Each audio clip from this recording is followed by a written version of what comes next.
I haven't been outside in 3 days. Help me. You can do anything. All you gotta do is put your mind to it.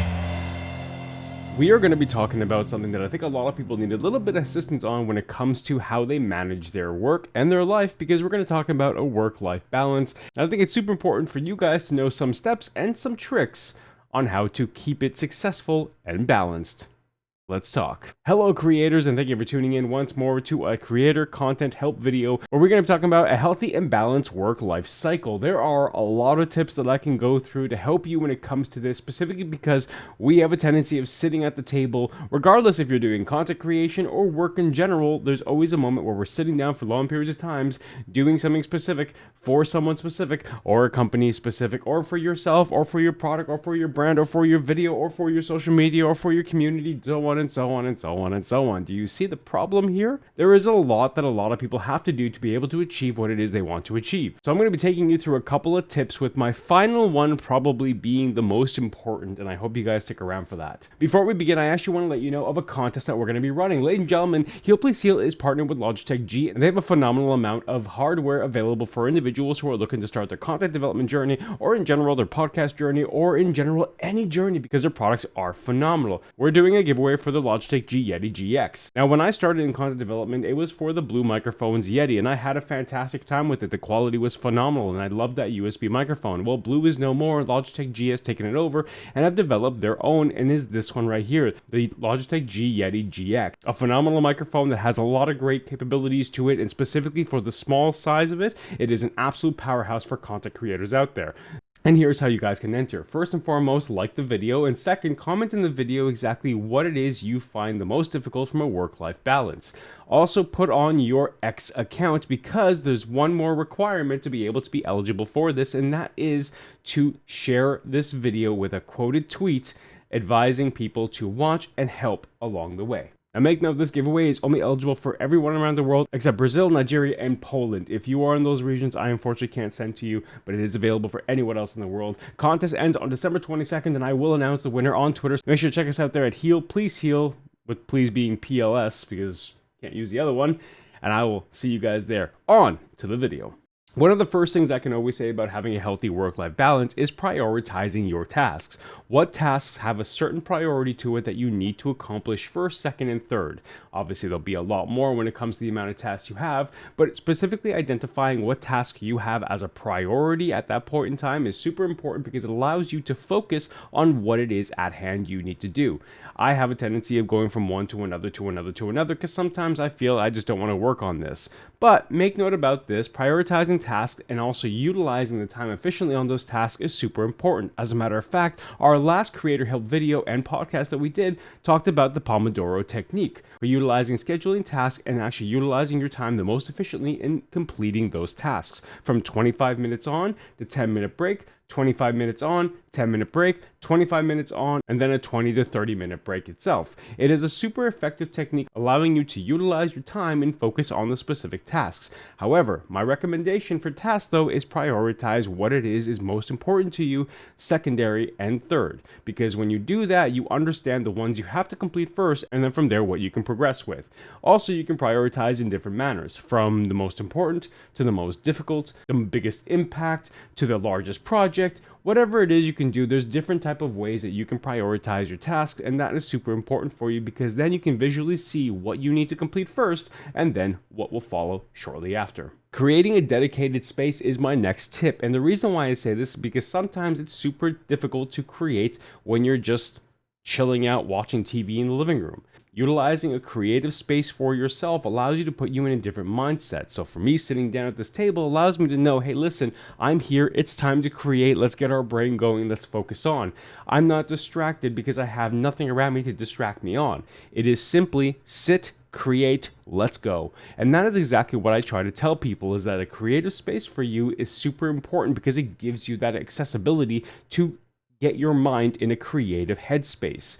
Not just a headspace where you're sitting down watching TV, typing a little bit, and then watching TV some more and be like, oh man, I can't believe Sarah did that. What a Having a dedicated workspace is super important, and I do recommend anyone and everyone to have one. Obviously, if you're limited on your space, there's not really much you can do about that, but try your best to put yourself in a position where you have the least amount of distractions if possible. If you are doing this in the living room, well, turn off your TV then and just focus on creating on your PC if that's the case, or your laptop, or whatever it is that you're creating on. Scheduling breaks is also a very important tip that I could recommend. Again, the Pomodoro technique that I spoke to you about earlier is super important because that integrates task building, timely exercises with breaks at the same time. So if you're having a hard time identifying when you need to take a break, use the Pomodoro technique, and you guys can find that by watching this video up there. But overall, regardless of what you're doing, I always recommend trying to schedule at least a 10 to 20 minute break whenever you possibly can. You need to take that time to give yourself a bit of a revitalization. If you do not, you can burn yourself out really badly. And secondly, it's very difficult to get in that creative headspace when you're unable to actually take the opportunity to think properly.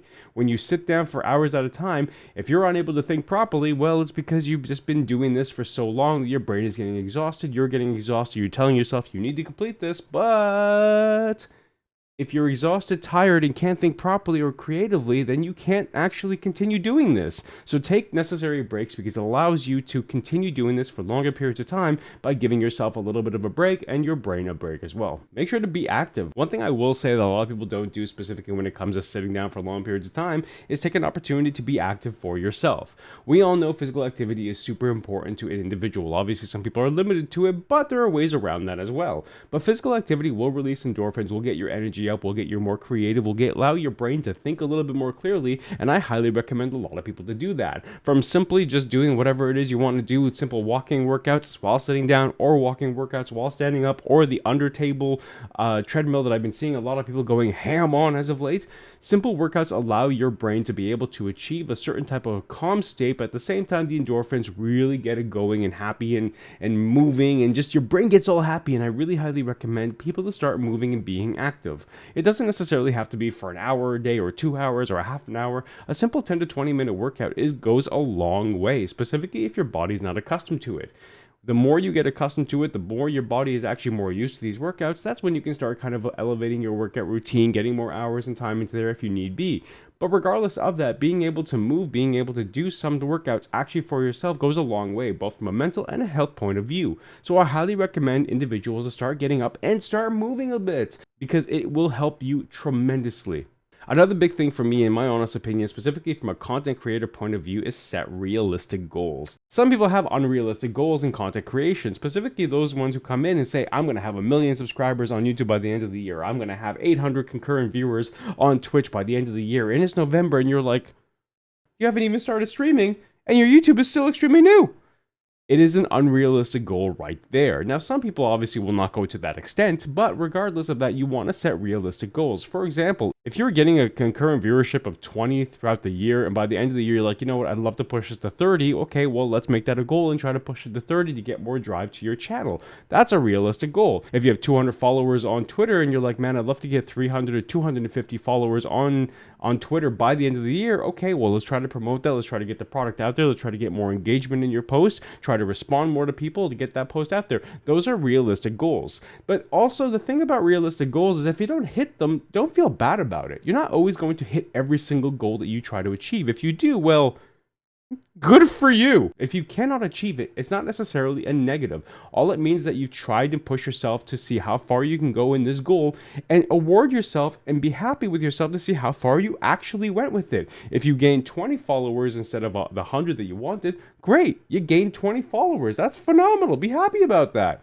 Be able to be happy about small achievable moments and goals rather than being like, I haven't achieved this, I feel horrible about my product.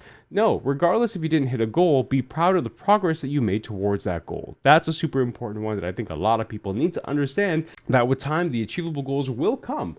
And those moments of achieving them will come. Sometimes it can be slow, sometimes it can be quick. It just understand that instead of just being sad about it, be happy about the progress you made towards that goal.